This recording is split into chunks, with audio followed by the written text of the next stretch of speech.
Hello friend, नमस्कार। कैसे हैं आप सभी? आई होप आप सभी ठीक होंगे। मेरे चैनल जिसमें रोल गवर्नमेंट जॉब में आपका एक बार फिर से स्वागत है।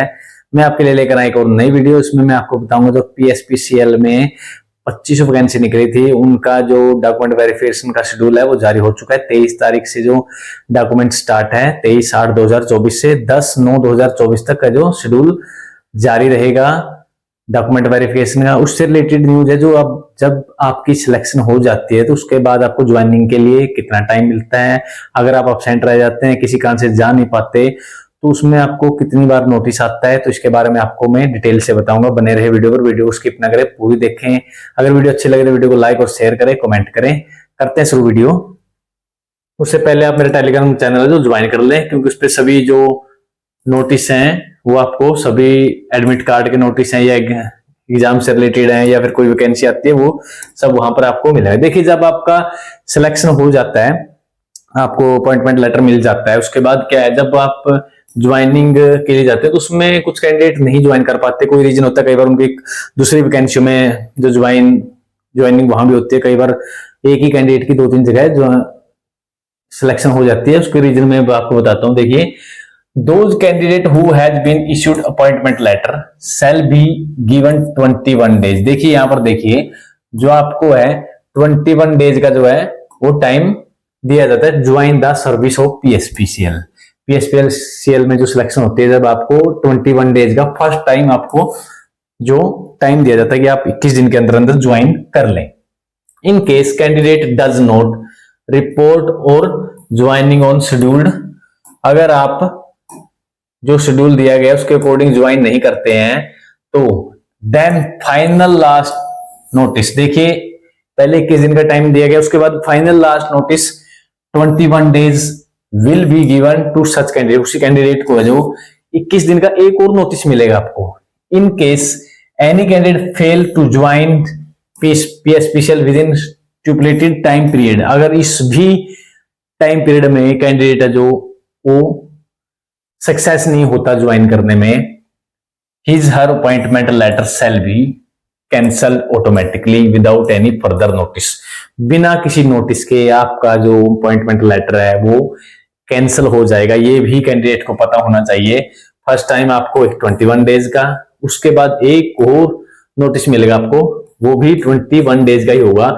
इन दोनों नोटिसों के टाइम पीरियड के अंदर आपको ज्वाइनिंग करनी होती है। Candidate has to deposit all his her original documents. अगर देखिए इसके बाद जब at the time of joining in the office of appointment authority of getting the same verified by appointing authority, एक और आपको जब ज्वाइन करते हैं तो वहां पर आपको ओरिजिनल डॉक्यूमेंट जमा कराने होते हैं, वो वेरीफाई होते हैं, फेक तो नहीं है, इससे रिलेटेड तो डिपार्टमेंट उनको वेरीफाई करवाता है। अब आगे देखिए, validity of selection panel for about said post will be 1 year. देखिए जो वैलिडिटी होती है, वेटिंग लिस्ट होती है हमारी, जो किसी भी डिपार्टमेंट पोस्ट से रिलेटेड हो, उसकी वैलिडिटी जो 1 ईयर होती है।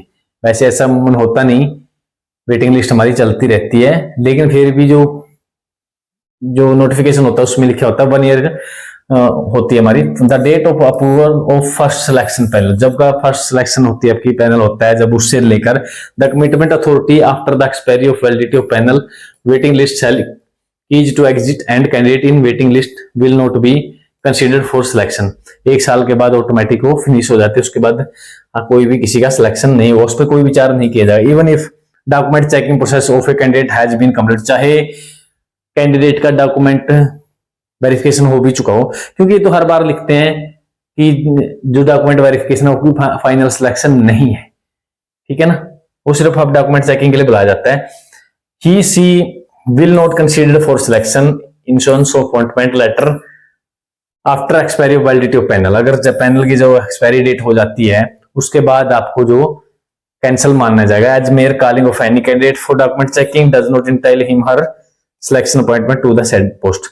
ये तो लिखा है इन्होंने भाई, उसके बाद जो टाइम पीरियड फिनिश हो जाता है, जो डॉक्यूमेंट वेरिफिकेशन है वो उसके बेस पे भी आपको ये नहीं समझा जाएगा कि आपकी सिलेक्शन है जो हो गई है, हो जाएगी, तो आपको जरूरी नहीं है उसके बाद आपको सिलेक्ट नहीं करेंगे। वो उन्होंने बिल्कुल लिखा हुआ है साफ तौर से, आपका जो सिलेक्शन नहीं होगा, कंसीडर नहीं होंगे आप।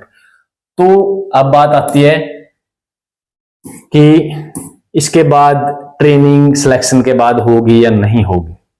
देखिए वैसे इन्होंने लिखा है करवा सकते हैं, लेकिन जो न्यू जानकारी उसके अकॉर्डिंग ट्रेनिंग नहीं होती। देखिए फिर भी PSPCL में depute the selected candidate to undergo training at technical training institute PSPCL Patiala or any other institute of India. आपको ट्रेनिंग के लिए भेज दे सकते हैं, लेकिन क्योंकि ट्रेनिंग पहले हो जाती है, जो आपका नेशनल अप्रेंटिस का सर्टिफिकेट होता है वो एक ट्रेनिंग के तौर पे ही समझा जाता है, तो वो हो जाते हैं। लेकिन इन्होंने फिर भी लिखा हुआ है नोटिफिकेशन में PSPCL में depute the selected candidate to undergo training at technical, यहां भी आपको भेजा जा सकता है, अदर इंस्टीट्यूट में भी भेजा जा सकता है। ठीक है, ये थी जानकारी। आई होप आप सभी ने डॉक्यूमेंट कंप्लीट कर लिए होंगे, आपने अपनी कमेटी है वो भी चेक कर ली होगी, जोन भी चेक कर लिए होंगे सभी ने। तो सभी कैंडिडेट को मैं इसके लिए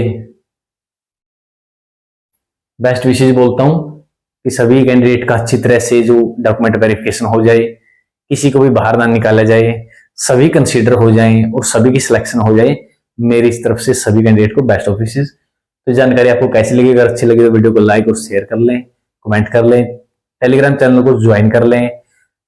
आप सभी का धन्यवाद, क्योंकि आपने बहुत वीडियो देखते हैं। PSPCL के कैंडिडेट हैं जितने भी, उनके कमेंट भी अच्छे होते हैं। फिर भी मैं कोई भी प्रॉब्लम रह जाती है तो उससे रिलेटेड वीडियो आपकी बना दी जाएगी। कट ऑफ की जो फाइनल कट ऑफ है उसकी भी वीडियो जल्द ही आपको प्रोवाइड कर दूंगा मैं। तो जानकारी कैसी लगी? अच्छी लगी तो वीडियो को लाइक और शेयर कर लें, चैनल को कर लें सब्सक्राइब। Thank you.